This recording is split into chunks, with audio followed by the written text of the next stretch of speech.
Halo, balik lagi di Arunime. Video kali ini adalah lanjutan video Claymore part 1 sebelumnya. Dimulai dari episode 14 sampai episode 26. Sebagai hadiah untuk Claire, Irene memotong lengannya dan memberikannya pada Claire. Setelah menguasai pedang kilat, Claire pun berpamitan. Tak lama setelah Claire pergi, Rafaela yang bernomor 5 di organisasi Claymore datang menemui Irene atas perintah dari organisasi untuk menumpasnya. Di tengah hutan, Claire dihadang oleh Ophelia dengan wujud Vorasiusnya. Mereka pun bertarung. Di tengah pertarungan, Ophelia sadar. Ia kemudian meminta Claire untuk membunuhnya. Claire lalu berkelana mencari Raki. Ia tiba di kota Hanel. Ia pun mulai mencari. Suatu hari, Claire melihat 4 orang Claymore melewati kota itu untuk berburu Vorasius. Claire terus bertanya pada orang-orang tentang Raki. Ia kemudian mendapatkan informasi di alun-alun, tempat beradanya patung Dewi Teresa dan Claire. Tiba-tiba orang-orang histeris. Dari gerbang ada Claymore penuh luka berjalan. Claire lalu mendekatinya. Claymore itu meminta tolong untuk menyelamatkan temannya yang masih di gunung. Tak lama kemudian ia pun tewas. Di gunung, Vorasius itu menyiksa Claymore lain agar mereka bangkit. Katia yang bernomor 36 tak kuat akan siksaan dan memilih bangkit menjadi Vorasius. Tapi karena kekuatannya yang lemah, ia pun dibunuh oleh Vorasius penyiksa. Dalam perjalanan ke gunung, Claire dihadang oleh kawanan Yoma yang terorganisir. Claire menghabisi semuanya tanpa ampun. Setelah itu ia melanjutkan perjalanannya. Ia pun tiba di lokasi. Sarang Vorasius itu berada dalam gua. Saat Claire masuk, ia dihadang oleh Vorasius bernama Duff. Duff memiliki kulit yang sangat keras. Claire menyerang Duff di wajahnya dengan pedang kilat, tapi tak menimbulkan damage. Duff lalu membalas dengan kemampuannya. Ia tembakkan batang besi dari mulutnya. Serangan Duff meremukkan kedua kaki Claire. Duff lalu mengangkat Claire. Tiba-tiba dari pintu gua masuk Claymore lain. Dia Galatea, nomor 3 di organisasi. Dengan kemampuannya, ia membuat Duff melepaskan Claire. Galatea kemudian membawanya keluar. Duff pun marah dan menghalangi mereka. Galatea kemudian menyerang Duff. Setelah mencoba kekerasan kulit Duff, Galatea berhasil menemukan bagian kulit yang lunak. Ia pun mulai melukai tubuh Duff. Saat Duff berada di bawah angin, Vorasius satunya keluar dan mengajari Duff cara mengalahkan Galatea. Segera setelah itu, Duff bangkit dan berhasil melumpuhkan Galatea. Melihat hal itu, Claire membangkitkan kekuatan Yomanya untuk meregen kakinya yang remuk. Setelah itu ia melesat menyelamatkan Galatea. Galatea lalu menceritakan kisah 3 Claymore nomor 1 yang bangkit menjadi Vorasius di masa lalu. 1 Claymore pria dan 2 Claymore wanita. Vorasius di hadapan mereka adalah Riful, mantan Claymore nomor 1 dahulu yang sekarang menjadi penguasa barat. Setelah menjelaskan kisah masa lalu itu, Galatea meminta Claire menyelamatkan Jean, Claymore nomor 9. Sementara ia menahan Duff. Sampai di ruang siksa, Jean sudah terbangkit. Claire lalu menyemangatinya agar ia kembali menjadi manusia. Aksi Claire berhasil. Jean menjadi manusia kembali. Mereka berdua kemudian beranjak keluar membantu Galatea. Dengan bantuan Galatea dan Claire yang menahan Duff, Jean mempersiapkan jurusnya yang memuntir tangannya hingga berpuluh-puluh kali lipat. Tangan Jean berhasil menembus kulit keras Duff. Claire kemudian maju lagi untuk mempersiapkan jurus kedua dari Jean. Saat tangannya sudah siap, Jean melepaskannya ke Duff hingga Duff terluka sangat parah. Rifle kemudian menunjukkan wujud bangkit Vorasiusnya. Ia tak berniat melawan mereka. Ia hanya membawa tubuh penuh luka Duff lalu memberitahu lokasi Priscilla pada Claire. Kemudian ia pun pergi. Galatea kemudian memberitahu tujuannya kemari, yaitu untuk membawa Claire pulang ke organisasi. Jean menghalanginya. Ia berkata ia akan mendedikasikan hidupnya untuk Claire. Mendengar hal itu, Galatea berpaling, lalu pergi meninggalkan mereka. Di tengah jalan, Jean dan Claire dihadang pria berjubah hitam bernama Rubel bersama dengan Rafaela. Ia memberikan misi pada mereka untuk membasmi Vorasius di tanah utara. Rubel juga mengatakan bahwa sepertinya Raki berjalan ke utara. Cerita berpindah ke tanah utara. Di sini berkumpul para Claymore. Claire berjumpa kembali dengan Helen dan Deneve. Pemimpin misi adalah Miria. Tugas mereka membasmi sekelompok wujud bangkit Vorasius. Miria kemudian membagi kelompok ini menjadi 5 tim yang diketuai olehnya. Itu Flora, bernomor 8, kemudian Jen, Claymore bernomor 9, Undine bernomor 11, dan Veronica bernomor 13. Malamnya mereka diserang oleh musuh.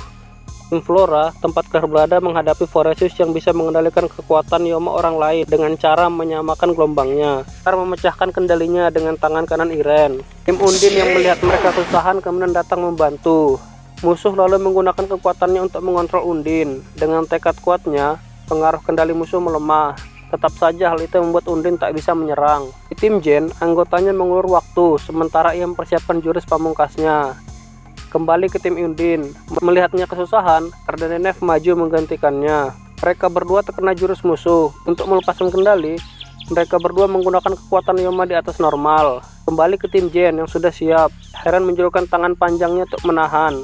Jen kemudian melompat dan melepaskan kekuatannya melukai Yoma itu. Kemudian dari kiri dan kanan datang Cynthia dan Veronica menghabisinya. Claire dan Denef yang mengeluarkan kekuatan di atas normal membuat musuh lengah karena mengira mereka berdua sudah bangkit. Sebab itu ia menerima hajaran. Denef lalu mengincar leher si Yoma. Karena tak mampu menebas, Undin pun datang dengan dua pedangnya membantu Denef hingga kepala si Yoma putus. Setelah putus, ia masih menggunakan kendalinya pada dua Claymore lain yang lebih lemah. Claire dan Fiora lalu menghajar kepala Yoma hingga hancur berkeping-keping. Tim Miria juga berhasil membunuh Yomanya. Cerita berganti ke Raki. Dia tiba di tanah utara. Pada suatu reruntuhan desa, ia melihat anak perempuan yang hampir tertimpa bangunan. Dia pun menyelamatkannya. Anak itu kemudian nempel dengannya karena tertarik bau enak Raki. Kemudian datang pria yang memanggil anak itu dengan nama Priscilla. Priscilla sangat lengket sekali dengan Raki. Raki pun kemudian mengikuti kelompok pria dan anak itu. Mereka bertemu dengan pengungsi yang mengatakan di kota Pita banyak sekali Claymore. Dengar itu, Raki ingin segera ke sana. Pria tadi berkata bahwa tujuannya searah dengan kota Pita. Raki pun ikut lagi dengan mereka. Saat mereka beristirahat, Raki meminta diajari cara berpedang. Flora mengajak Claire ke tempat sepi. Di sana ia menanyakan tangan kanannya dan memintanya berduel karena ia ingin tahu pedang kilat atau pedang tebas angin miliknya yang lebih kuat. Jen pun tiba dan menghunus pedangnya pada Flora. Dia berkata bahwa ia akan melawan siapapun yang menghunus pedang ke arah Claire. Pasukan besar Vorasius di bawah komando Raja Singa Mata Perak Rigardo bergerak menuju Peta untuk membumi hanguskan kota itu. Pasukan itu pun tiba dan mulai membunuhi Claymore satu persatu. Perlawanan Claymore juga mengakibatkan korban berjatuhan di pihak musuh. Di sisi Raki, di tengah jalan ia menyaksikan Priscilla memakan tubuh manusia. Ia pun kaget. Lanjut ke peperangan di tanah utara. Rigardo sang komandan pun datang. Ia langsung menebas tubuh Veronica menjadi dua. Ia lalu berganti target ke Undin yang ia potong dua juga. Lanjut pada Jen yang ia tusuk perutnya hingga tembus. Lalu ia membunuh Flora. Claire, Denef, dan Helen sangat marah. Mereka mengaktifkan kekuatan Yomanya lalu menyerang Rigardo. Cerita berpindah pada Raki. Saat itulah pria kawannya masuk dan memberitahu bahwa Priscilla adalah Vorasius. Walau begitu, Raki tak tega membunuhnya. Ia malah menarik Priscilla agar tak memakan manusia lagi. Pria itu pun kemudian meminta Raki untuk menemani Priscilla. Melanjutkan perjalanan dan dekat dengan kota Pita, Raki memutuskan untuk pergi seorang diri ke sana. 5 orang kapten tim, sisa Miria seorang. Dia bersama dengan Claire, Denef, dan Helen bertarung menghadapi Rigardo. Pada suatu kesempatan, Rigardo berhasil melukai Denef. Dia pun terkapar dengan luka parah. Pada serangan lain, Rigardo menangkap Miria. Dia pun berniat memenggalnya. Saat itulah Claire membuat kakinya bangkit. Ia memotong sebelah tangan Rigardo. Lalu ia mencecar Rigardo dengan serangan berikutnya. Saat Rigardo hendak mengambil tangannya, Helen pergi ke sana dan mencincang habis potongan tangan itu. Seiring lamanya pertarungan, Claire semakin mahir menggandakan kakinya yang sudah bangkit. Dengan itu ia bisa mengontrol pertarungan. Melihat perlawanan Claire yang sangat gila, Rigardo pun akhirnya mengeluarkan kemampuannya dan bertarung dengan serius. Saat mereka bertarung dengan sengit, Raki pun tiba. Di saat itu Claire menambah kekuatan Yomanya. Ia menghujani ribuan sayatan pada Rigardo yang ujungnya tubuhnya tercincang rata oleh pedang Claire. Sehabis pertempuran itu, Claire merasakan kekuatan tak terkontrol. Ia meminta Helen untuk membunuhnya. Helen tidak mau dan terus menyemangatinya. Perubahan tubuh Claire sudah sangat cepat. Perlahan-lahan tubuhnya yang lain berubah menjadi Yoma.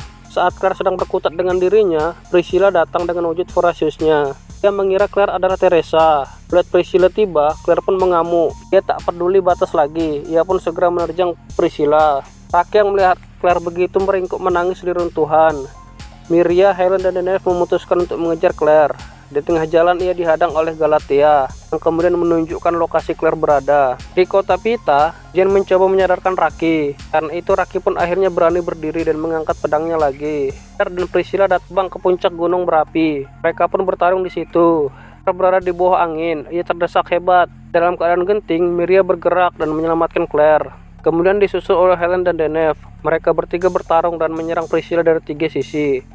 Priscilla yang pikirannya masih belum utuh mengoceh tentang mereka yang menyebabkan keluarganya mati. Ia pun mengerahkan kekuatan Yomanya. Dengan mudah ia mengalahkan mereka bertiga. Sedangkan Claire yang baru saja dihajar mendapat sokongan semangat ketika ia mengingat bagaimana Priscilla membunuh Teresa dahulu. Ia pun menggenjot kekuatan Yomanya sehingga tubuhnya mengeluarkan sayap. Kemudian ia membabi buta menyerang Priscilla. Ia menghujaninya dengan serangan yang membuat Priscilla tunduk dan merasakan ketakutan yang sama saat dulu ia dirasakan saat bertarung melawan Teresa dulu. Ketika ia ingin membunuh Priscilla, Raki pun datang. Ia memeluk Claire dan mengajaknya hidup menjadi manusia lagi.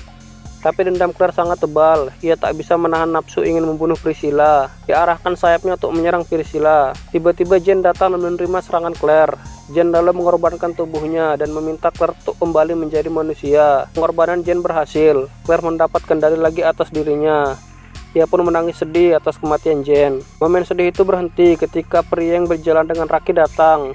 Ia adalah Ashley, raja dari utara, mantan Claymore nomor 1 pria dari masa lalu. Ia kemudian pergi membawa Priscilla bersamanya. Mereka pun kemudian mengubur jasad Jane. Miria, Deneve, dan Helen memutuskan untuk tidak kembali ke organisasi. Mereka berniat menjadi lebih kuat lagi untuk menghancurkan organisasi Claymore. Mereka pun berpisah. Claire kemudian beranjak dari makam Jane.